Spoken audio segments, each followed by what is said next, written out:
The problem is the monopoly game, which is controlled by the Federal Reserve, the private bank, which is actually controlled out of London, is manipulating all the dollars to put them out, put more and more people into debt. So the illusion of equity they have in real estate is coming apart. The players that are analyzing everything are expecting massive foreclosures next year and the beginning of what we call the recession it's going to be worse than 29. It's your house that you're living in. You think you own it. You don't. Right. You have contractual right to transfer the airspace, subject to you paying taxes to the state. Right. Or the Global 2000 discussions that we had. The real problem that they have, as Kissinger says, is there are just too many people on the planet. And 40% of the world, 2 billion of us, exist on less than $2 a day. The summary of the Global 2000 report I put up on my website, nohoax.com, but if you look at it, it makes sense to get rid of people. So what they said, they're going to make godlike decisions on who lives and who dies.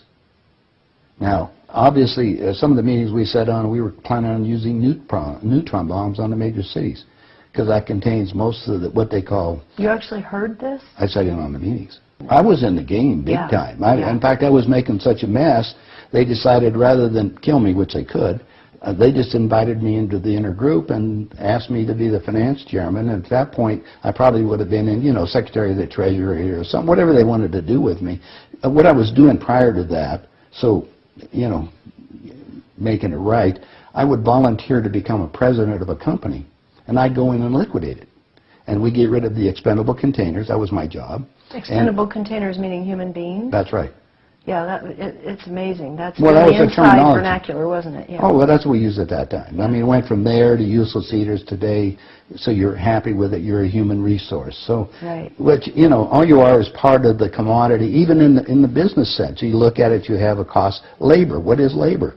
Human resource. When you're going to put together some kind of product. Well, the inside of the game, when we started to use neutron bombs, today they figure that biologicals are much cheaper. They're still planning on, the plan is to get a war started in the Middle East. And they're still planning on using a neutron bomb, or one of the bombs that they've got developed on Israel. And that's to begin World War III, which is all in the cards. And it's going to happen. They even put a monument up for this whole program. It's called the Georgia Guidestones. Outside of Atlanta, and they've got it all set down there. It's all in 8 languages. Basically, it's fait accompli as far as they're concerned. It's just to get the thing going in the Middle East, and it's not going fast enough. I mean, Carter put this thing in, so we have the Plan 2000, with the war starting in the year 2000 in the Middle East.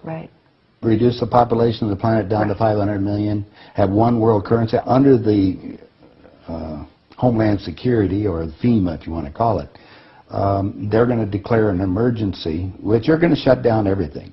My friends, my CIA associates, I don't even call them friends anymore. CIA is crooks in action. They're all professional liars. I mean, they got to be if they have that job. So that you have to look at what they're doing. Anyway, they're so concerned, they're leaving the country too. Most of them are going to Latin America. Meanwhile, they're closing in every day right now, just closing in to make it so we're going to be set up in these enemy prisoner war camps. I published a book. It's called Chaos in America. In it, I was asked to build an enemy prisoner war camp. I put the contract in this book. So you can read it for yourself. This is in downtown Las Vegas, right on the railroad tracks. It says enemy prisoner war camp. They're all on top. And they're building them all the way across the United States right now. Bush signed an executive order taking the old forts and the army places that we shut down to get those organized to hold the so-called dissidents. Now, what's the definition of a dissident? And the problem is that we're going to enslave ourselves, because most of the people want to keep having food coming in, and you're going to follow the line.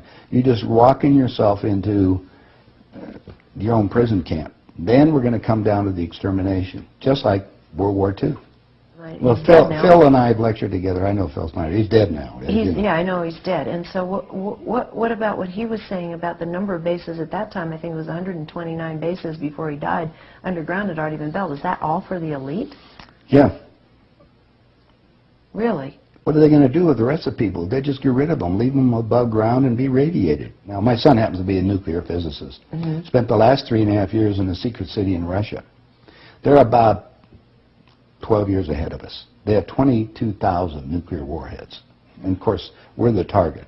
The Soviets had 3 nuclear submarines on the west coast and 3 on the east coast. They're about 2 football fields in length, 5 stories tall, and they all are nuclear power and aimed at our major cities. Okay. West Coast gone. Well, because the plan is the northern hemisphere is where they're going to release the nuclear bombs, and the theory was that the winds from the North Pole that are coming down, because that's increasing drastically, will go to the equator, and there will be very little spillover because of the reverse of the winds, because of the southern hemisphere. Okay. So therefore, the nuclear radiation here will be a lot more than the southern hemisphere. And this is a fait accompli, you believe? Oh, they think so. Oh, yeah, they think they won.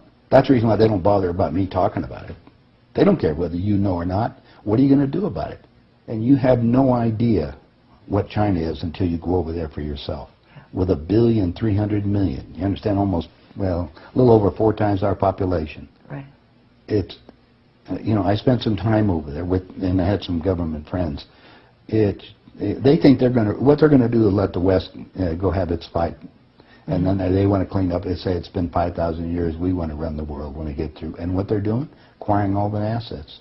They figure that Canada and the United States, the property there will, the food growing areas will be enough to take care of their people. And that's what they're looking at. Why are they? I mean, they bought so oil. the U.S. will become a resource. Yeah. Whatever's left of it. Whatever's left of it. Yeah. You seem to be in a unique position to be able to put a fair amount of this together, which is quite interesting. Well, I walked my talk. I played the game. You played the game. You know one level of it. And I know. I used to play around with the world leaders, so I know what they're planning on doing. What change of heart? What happened in you that made you decide to share this information that happens at the inside levels? Well, it come back to a moral situation that happened to me, I think. When I flew to Aspen. I brought my 2 daughters up there so they could go skiing.